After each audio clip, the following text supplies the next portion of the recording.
Quiero referirme, Carmen, a la situación de la última carta de la magistrada Procuradora General de la República, Miriam Germán.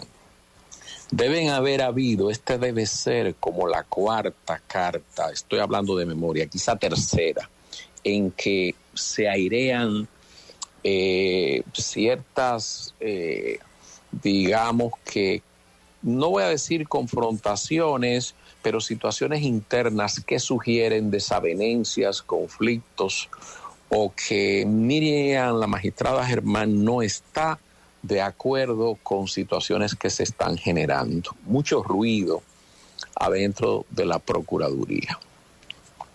Yo recuerdo que ya había ocurrido con el asunto de los impedimentos de salida, ha ocurrido con las filtraciones de información, de expediente, y ahora sale una carta en la que ella recuerda ciertas sanciones, en particular cuando los subalternos tienen y respetan o tienen actitudes de violencia, de desconsideración, de irrespeto a sus superiores jerárquicos.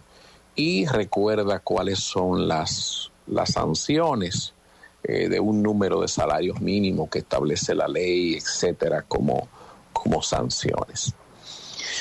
Yo quiero decir lo siguiente.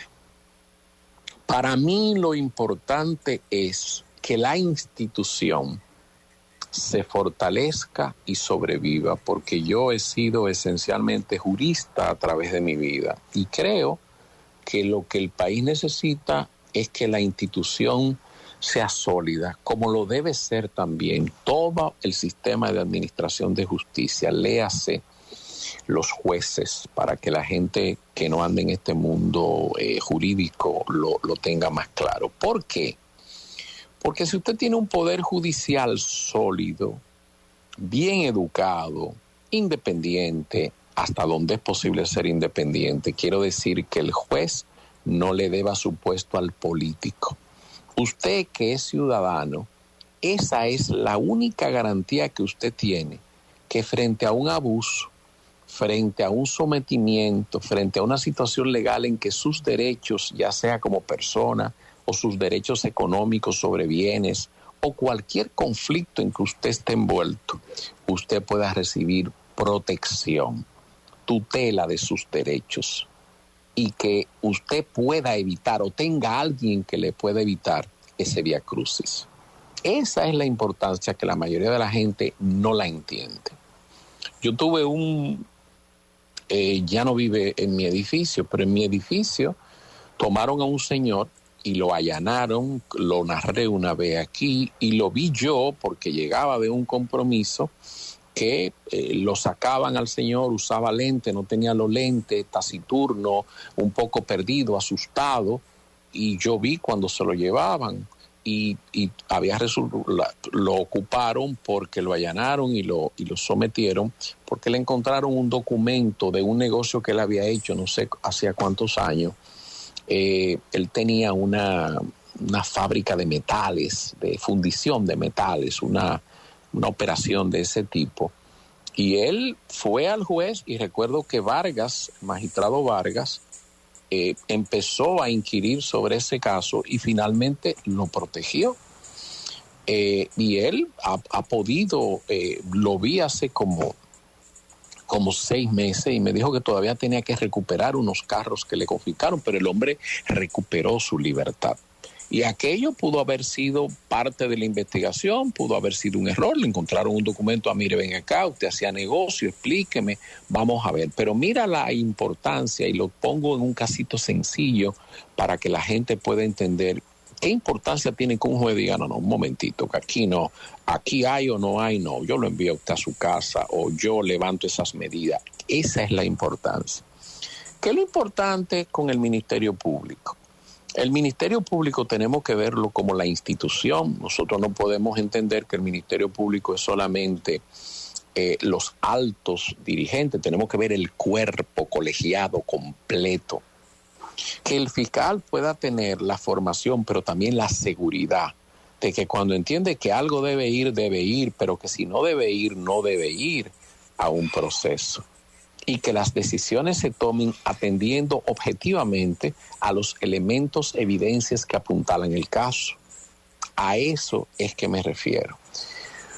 ¿Cuál es el problema que yo veo en medio de esta situación?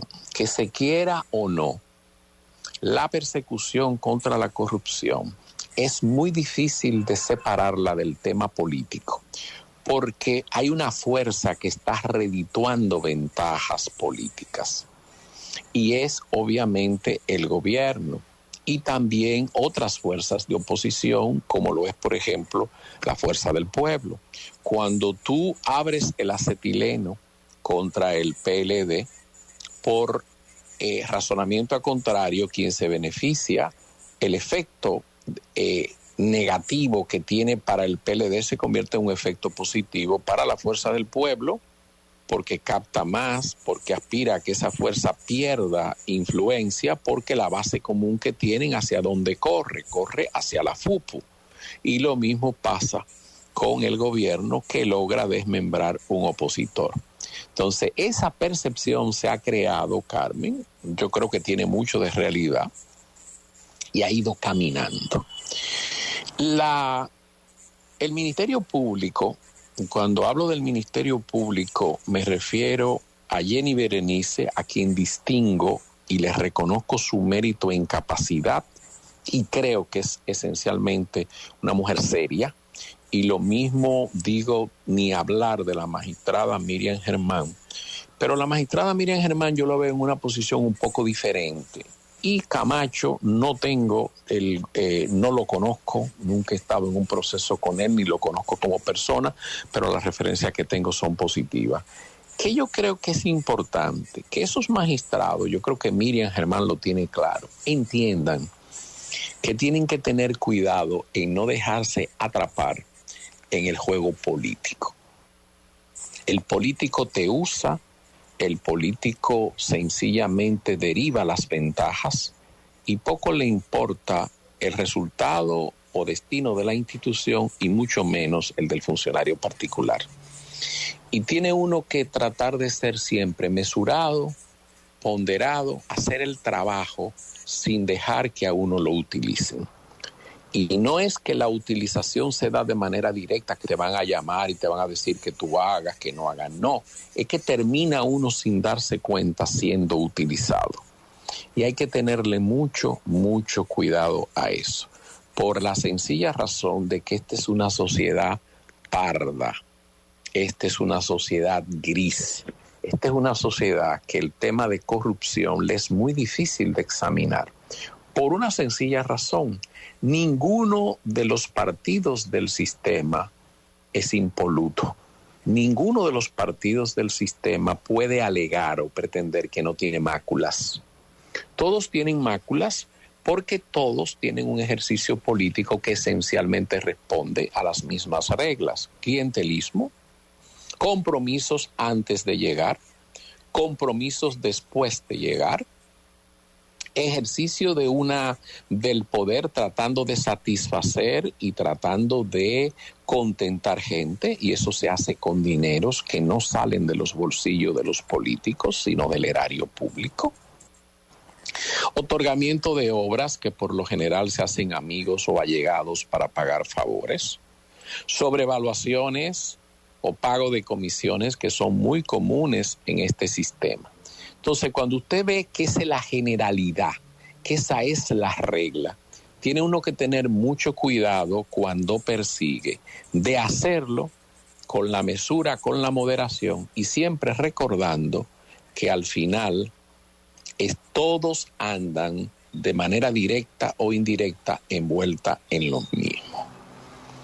Y ese es el comentario que hago de mi percepción, y lo trato de hacer con la mesura y la objetividad como ciudadano y como jurista que he sido a través de mi vida y profesor universitario. Y lo digo así porque son cosas que al final son las importantes. Lo que estamos viviendo es meramente coyuntural. El tema de las filtraciones se le tiene que poner pare, porque el tema de las filtraciones tiene el inconveniente de que por un lado atenta de una manera atroz contra el imputado porque le violenta el debido proceso, le hace prácticamente imposible que se lleve contra él un proceso donde haya un juez que de manera objetiva y no contaminada pueda decidir tu suerte, entre otras cosas. Lo coloca en una situación de desventaja, la presunción de inocencia salta por la ventana inmediatamente. O sea que eso es uno. Y lo segundo es que eso se usa políticamente. Fíjate que la mayoría de esas filtraciones terminan en boca de comunicadores que están asociados a un determinado litoral, y es el litoral de gobierno, o de simpatizantes, o que tienen intereses en esa parcela. Y eso está pasando. Entonces, al principio yo veía algunos voceros del PRM que decían que se querían crear pugnas internas dentro del Ministerio Público, y la verdad que cuando lo oí hace más de un año, yo no lo dudé. Yo dije, debe haber gente tratando de crear chismes y diferencias. Sin embargo, al paso del tiempo también me doy cuenta que hay problemas internos, y por eso yo decía, cuando se armó el dime y direte entre el Ministerio Público y los jueces, yo dije, señores, al margen de las quejas, porque también tú tienes que entender, Carmen, que hay casos en que tú tienes las evidencias, el caso es claro, tú lo llevas y de repente un juez te sale a ti con una jugada y una decisión que tú sabes que en racionalidad jurídica no se sostiene, y obviamente eso no gusta, pero eso hay que manejarlo hacia adentro y evitar que eso trascienda y se vuelva en línea informativa de primera, porque entonces va en detrimento de las dos instituciones, de lo que son los tribunales, que dicen al final la justicia, el derecho, y lo que es el Ministerio Público, que hasta ahora es el que diseña la política criminal del Estado y es el que hace la investigación, persigue y acusa. Y hago el comentario porque me parece que eso no se puede quedar en la superficie de que pasó una carta. Creo que esas cartas y esas admoniciones que siguen saliendo revelan que hay algunos problemas internos que tienen que tratar de resolver en familia para bien de la institución. Eso también lo conecto con la entrevista que dio la licenciada, la doctora Miriam Germán, a Diario Libre, hará que 3 semanas, una cosa así. Si tú lees entrevista entre líneas, lo que no se dice, lo que se sugiere es más importante incluso que las cosas que aparecen ahí. Es un problema, pero hay que tratar de manejar eso por el bien de la institución. Y repito, ahí hay gente valiosísima, gente que sabe hacer su trabajo. El problema es que las instituciones terminan asediadas por los políticos, Carmen. Terminan bajo presión. Por eso te digo, hay que plantarse y no puede uno dejarse utilizar, porque no es que te utilizan proponiéndotelo de manera directa. No, es que te utilizan creándote un cerco, poniendo presiones, queriendo muchas veces aparecer como apóstoles de la causa, cuando en realidad están tratando de derivar ventajas particulares. Y yo lo que digo es, señores, ¿qué partido político del sistema puede invocar en este país que están limpios? Mira, este gobierno terminará, sobre todo, si se reelige, con muchos actos de corrupción, muchísimos. ¿Por qué? Porque no son suizos lo que traen, no son suizos lo que gobiernan. El PRM y sus seguidores tienen las mismas necesidades que tenían lo del PLD y que tenían lo del PRD y que tienen lo de cualquier partido político. Aquí se hace política para llegar al poder, hacer negocios, a derivar ventajas, un puesto, una obra, influencia para proteger inversiones. Esa es la política en República Dominicana, Carmen. Entonces, un mercado electoral que tú tienes que conquistar, que tiene ese perfil, no le puedes decir a un dominicano, mira, yo soy verde, yo soy ecologista, vota por mí, que yo voy a promover esa agenda. Eso a un dominicano le sabe alemán. ¿Qué es eso? Verde. A mí qué me importa tú seas verde, amarillo, azul, de las Águilas o del Escogido. A mí eso no me importa. Dime qué tú me vas a dar. Esa es la política aquí. Entonces, un político en esa circunstancia, independientemente de lo que son los políticos, va a terminar en situaciones comprometedoras. Los gobiernos que llegan no necesitan apoyos de grupos y esos compromisos con esos grupos, de todo grupo estoy hablando, grupos de presión, compromiso con la iglesia. Por ejemplo, la agenda, ¿por qué no se ha aprobado el aborto? El aborto, las 3 causales, no se ha aprobado porque la iglesia se opone y el gobierno tuvo apoyo de la iglesia y no va a desairar la iglesia. Por cierto, en el anteproyecto de Código Penal, que ya está, no es anteproyecto, casi está al borde de que se apruebe en la Cámara de Diputados, ahí aparece el aborto, Carmen, con 2 años de prisión para la mujer que intenta o consume un aborto, los médicos, las parteras, las enfermeras, los farmacéuticos, incluso el farmacéutico que venda una sustancia abortiva, perdón, que vende una sustancia abortiva, podría ser penalizado. Yo me estaba preguntando ayer, bueno, y las píldoras que se expenden del día después tienen montones de nombres. ¿Qué van a hacer? ¿La van a prohibir como medicamento? No se va a poder vender. No, pero lo del Código Penal además pone ni siquiera en la picota, sino en la deshonra absoluta a los grupos que se pasaron horas bajo agua, sol y sereno reclamando. Y comentaba Eduardo Jorge Prats en días pasados que si los mismos grupos de mujeres aceptan esas inconsecuencias de las promesas en relación a sus reivindicaciones, entonces no tenemos nada que hablar. Porque recuerda las observaciones que hicieron jefes de Estado anteriores y ellas no lo respaldaron, entonces todo es una farsa. Totalmente, Carmen, porque lo que pasa es que esa gente ingresó también a nómina. Ingresó a nómina, eso se ha resuelto de otra manera, pero yo te voy a decir algo, aquí no ha habido, aquí esos grupos ya carecen de calidad moral para luchar por el aborto. Porque si usted, en primer lugar, parece que el incumplimiento de la promesa per se no ha creado grandes resquemores. Y en segundo lugar, usted está saliendo con sanciones ahí y usted por lo menos no protesta y usted no invoca que aquello es una especie de traición a lo que se comprometieron, a lo que pactaron. O sea, no hay nada. Eso, silencio, no pasa nada, sí, que pongan los 2 años. Síguenos en las redes sociales y suscríbete a nuestro canal de YouTube. Recuerda que el Matutino Alternativo no es otro más, es diferente.